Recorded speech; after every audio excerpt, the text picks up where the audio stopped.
마음의 최고의 상태는 근심이 없는 상태라 할 수 있습니다. 근심이란 마음이 나누어져서 두 마음이 된 상태를 말합니다. 두 마음이 되면 마음의 기능이 저하됩니다. 마음의 평안이 사라집니다. 그래서 행복감을 느낄 수가 없는 것이지요. 분리불안증을 가지고 있는 아이는 엄마가 언제 사라질지 모른다는 그 근심 때문에 혼자 놀지를 못합니다. 엄마 손만 꼭 붙잡고 엄마 치마를 놓지 못합니다. 근심은 정말 좋은 것들을 우리에게 누리지 못하게 만든다는 것입니다. 시편 23편에 쉴 만한 물가, 이것을 놀 만한 물가로 해석하는 걸 봤습니다. 놀 만한 물가. 여러분, 근심하고 있으면 쉬지를 못합니다. 나아가서 그 사람은 놀지도 못합니다. 그러니 삶의 즐거움이 사라지는 것이죠. 늘 우울합니다.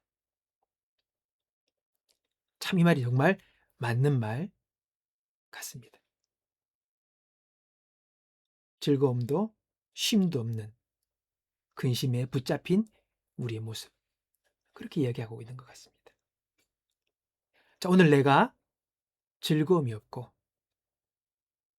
그리고 내가 쉬지 못하고 있다면 그 원인이 내 안에 근심이 나를 붙들고 있지 않는지 우리는 한번 돌아봐야 합니다. 당장에 내가 어떤 앞에 있는 큰 문제로 인한 근심만이 아니라 내 내면 깊은 곳에 나도 모르게 나를 붙들고 있는 혹시 근심의 근원들이 내게 있지 않는가? 우리는 하나님 앞에서 자신을 한번 돌아보는 시간들을 가질 필요가 있는 것이죠. 예수님은 우리에게 근심하지 말라고 하십니다. 그러면서 하나님을 믿으니 또 나를 믿어라. 그렇게 말씀하십니다. 내가 책임지고 하나님이 책임지신다는 말씀입니다. 근심은 우리를 망가뜨리는 마귀의 중요한 방법입니다. 마귀가 이 근심을 통해 역사한다는 것이지.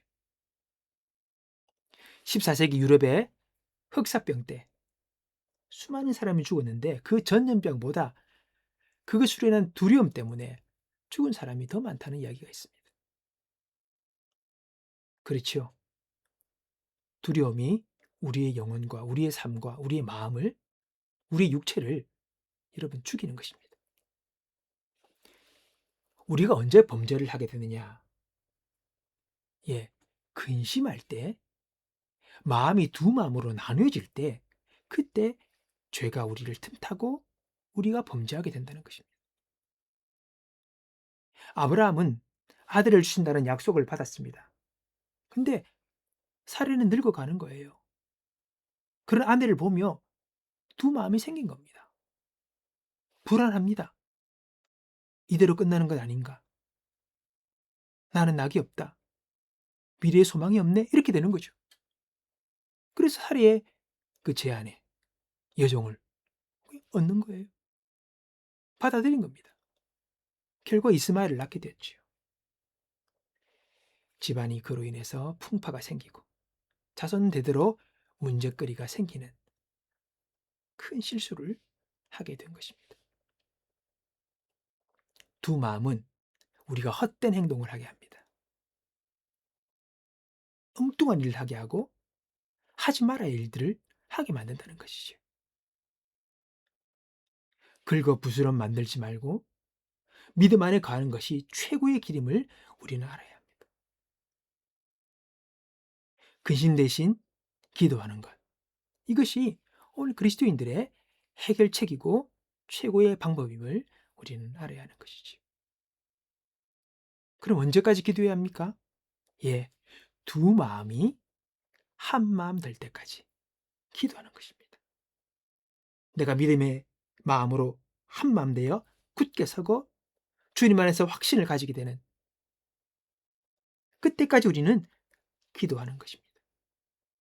그게 최선입니다. 그 마음이 생기면 그 한 마음 속에 우리는 힘이 실리게 됩니다. 용기가 생기게 되고 확신을 갖게 되고 삶의 추진력을 거기서 얻게 되는 것이지요. 한 마음입니다. 한 마음을 가질 때에 여러분 거기서 능력이 나오게 되는 것입니다. 믿지 않는 가정의 형제가 명문대에 입학을 했습니다. 그런데 거기서 대학교 선교단체 역량으로 그 청년이 선교사로 헌신을 하게 됩니다. 기대했던 엄마는 낙담을 했습니다. 당연히 믿음이 없는 가정이니 거기에 무슨 부귀영화가 있겠습니까? 결국 선교사가 되어 가정 예배를 드리게 됩니다. 순서대로 어머니 기도 순서가 왔습니다. 어머니는 기도는 안 하고 한숨만 계속 쉽니다. 염려합니다. 그때 아들 선교사가 말하는 거예요. 어머니, 염려하시면서 왜 기도하려고 하십니까? 염려가 은사면 염려만 하세요. 기도하려면 기도만 하시고요.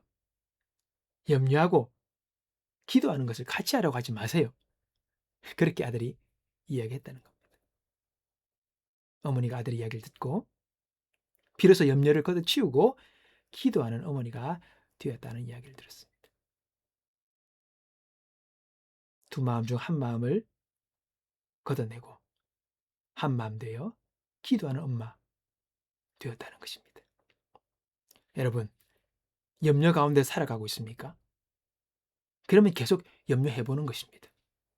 염려 끝까지 안 가보시는 겁니다.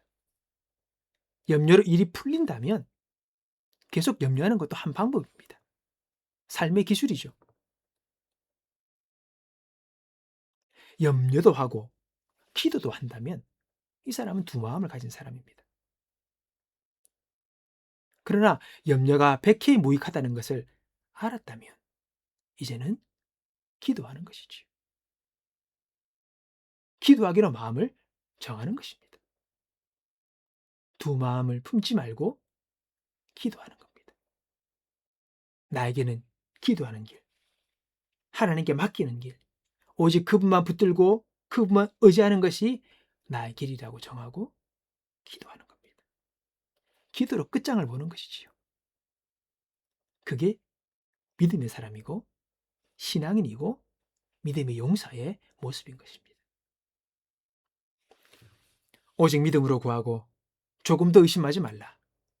의심하는 자는 마치 바람에 밀려 요동하는 바다 물결 같으니 이런 사람은 무엇이든지 주께 얻기를 생각하지 마라. 두 마음을 품어 모든 일에 정함이 없는 자로다. 기도한다 하지만 그 기도의 자리에 앉아 염려하고 앉아 있다면 오늘 우리는 참으로 어리석은 인생을 살고 있는 것입니다. 오직 한 마음 주님께 믿음으로 나아가 주께 모든 기도한 것 응답받는 저와 여러분의 삶이 되기를 주님의 이름으로 축복합니다.